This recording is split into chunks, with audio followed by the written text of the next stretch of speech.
Pokemon games tend to feel a little empty once you spend a lot of time with them, unless you're a major online player. But even then, there's always been something new offered each year, at least until now. This year, instead of the annual new main game, we've got an expansion pass with 2 major DLC updates, the Isle of Armor and the Crown Tundra. As an avid Pokemon fan myself, I was very excited to see how these would pan out, starting from our first chapter with the Isle of Armor.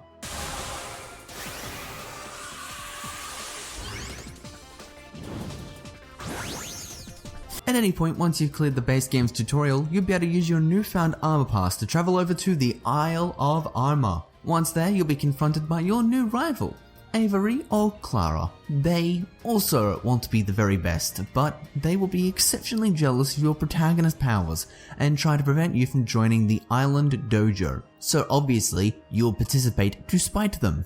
And whilst training under the master, an old man named Mustard, you'll gain the power of the extremely cute Pokemon Kubfu.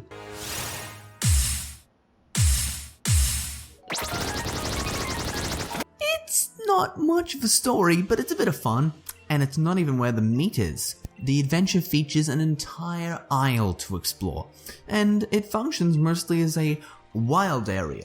2. This new patch of land has all sorts of environments and Pokemon to find. There are just over 100 more Pokemon that are made accessible within this content, which includes prevalent species such as Volcarona and Luxray. Also, the Isle of Armor is absolutely littered in sparklies that allow you to get all sorts of rare items and armoring ore, which can be traded for What's or new moves. The Armorite Move Tutor allows you to teach Pokemon one of 17 new moves, most of which look like they could be instrumental in competitive play due to their range of threatening or creative effects that buff a lot of Pokemon with access to them. Additionally, by completing raid battles, you can find mushrooms in the Isle that will allow you to give your partners who have the potential to Gigantamax the ability to, instead of having to farm raids until you get a lucky mon. Finally, by completing the expansion, you'll gain access to restricted battles, loosely based on the Battle Mizen from the 4th generation's Battle Frontier. This has you put together a team of 3 Pokemon to fight others of the same type in consecutive battles that will increase in difficulty as you win fights and net you BP for winning. They will start to cheat, they will start to use Pokemon of other types. Have fun. For those less interested in competitive play, you'll find that the Isle is balanced to your current progress, allowing a little bit of challenge whenever you decide to venture through, as long as you aren't like level 100.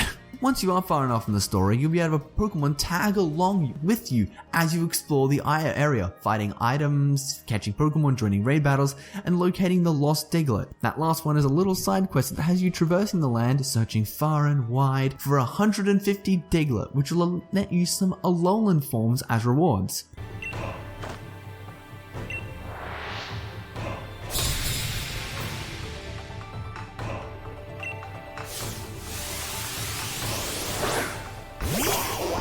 Pokemon Sword and Shield, the Isle of Armor, isn't the largest expansion available, but it is packed with enough content to hold you off until the next DLC. There's plenty of new Pokemon to catch and raid battles to join as you make your way across this new adventure. The entire expansion features enough to want to reinvest your time into this game that you might have put down a few months ago. The way I see it, it's less expensive than a new game, and you're still allowed to trade with others who didn't pick up the DLC. Pokemon Sword and Shield Isle of Armor also offers competitive features with a wealth of new tools and resources to make your battles even more interesting, and give you a helping hand building new teams. Through this DLC, the metagame is almost certain to evolve, at least until the Crown Tundra drops later this year.